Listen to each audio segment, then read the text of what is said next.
One of the things that physicians lack is a background in operations management and business plan. Most clinics don't have a written business plan, and I would recommend that they do so.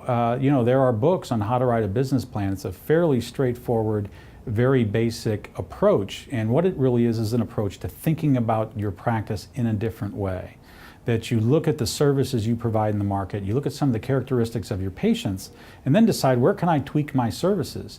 How can I make better access? Well, it just so happens that most of those answers require a bit of technology, and the technology has gotten to the point, has evolved to the point where much of it is plug and play answers. When you get a SureScripts e-prescribing solution, after about 10 minutes of use, you wonder why you didn't have this your whole career. When you send your first lab back by secure message, you can't imagine of wanting to do it another way.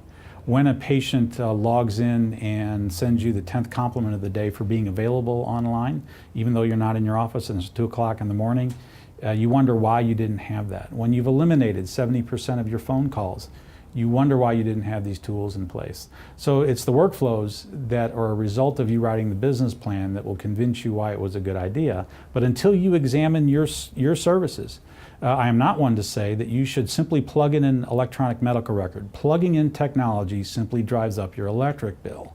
It is looking at your workflows, deciding where your sweet spots are in terms of improvement, and then finding the right technology that fits your workflow.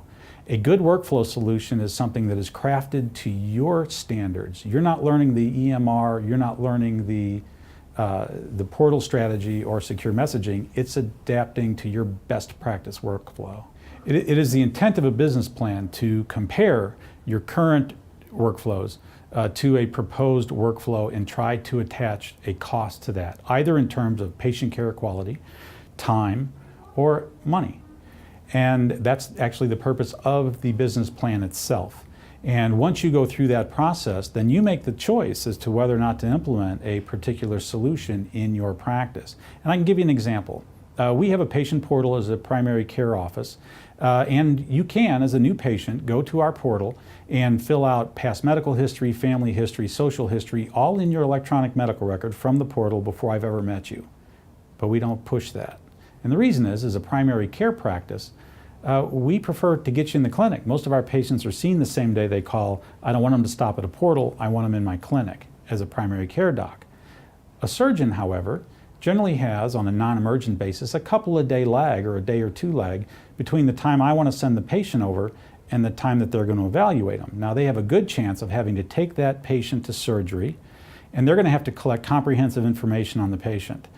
So it behooves them to have a portal strategy where almost all of their patients are driven to the portal to fill out that information, because their new patient visits are very comprehensive, and the more work that can be done by the patient at home in terms of data collection, the better off their clinic runs. The shorter time it takes to evaluate a new patient, the more patients they can see.